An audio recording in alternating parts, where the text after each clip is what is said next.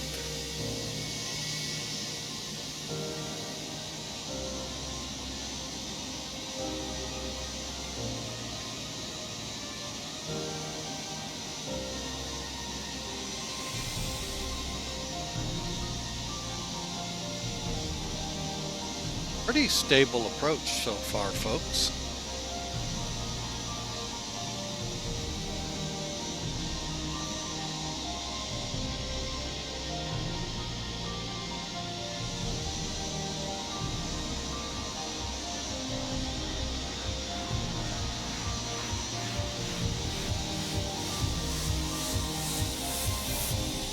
Over the numbers.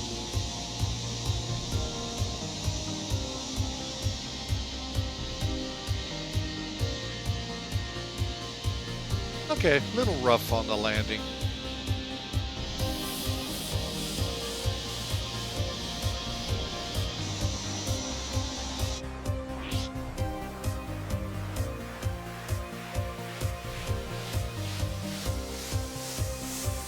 See how I'm crabbed for the wind? Screenshots.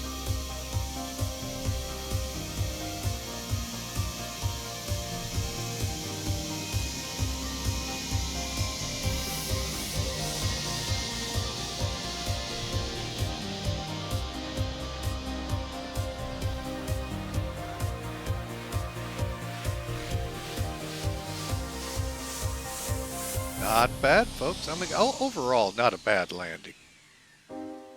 Let's look at it from this way.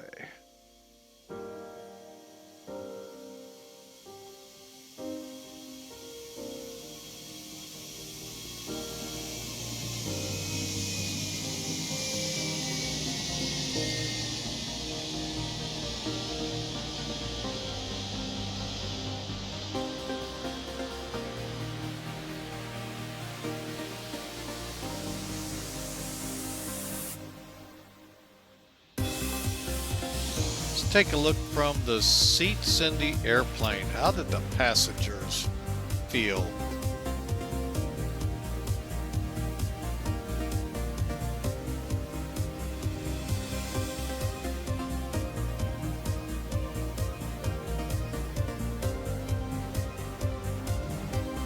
Yeah, little rough, little rough. Let's take a look at the other side of the airplane from behind the wing.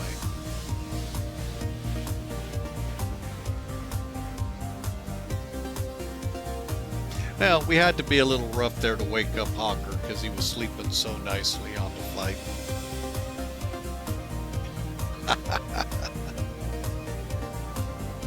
Make sure y'all make your connections.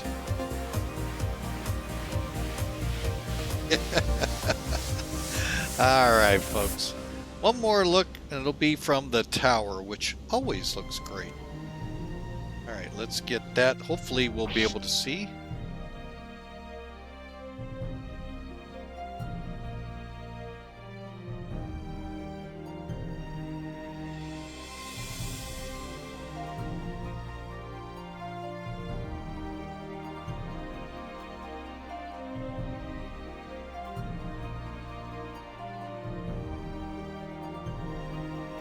Looked good to me, folks. Well, folks, we're going to put a wrap on it today. We want to thank you so much for being a part of Flying with Mike. Before we start seeing all that squirreling about there, let's get back in the gate here. But thank you so much for coming out. It's always a great pleasure to see you all here. Don't forget, starting tomorrow, September. And look forward to seeing what this year has to offer. Alright, folks, that was a great hour and a half, almost 2-hour flight into here. Hope you all enjoyed. Hope you all learned a few things about the ToLiss aircraft. And, you know, while we're getting ready to go out here, folks, here is that scenery. Well done indeed. So I hope you all enjoyed the flight. God bless you all. We'll see you tomorrow as we take to the skies in South America. Ought to be a fun ride. Look forward to seeing y'all. I'm going to try to start up at around 1600 Z. Do the math in your time area. So look forward to seeing y'all then. Where's that one at? And you know what? Let's bring in some caterers. What the heck?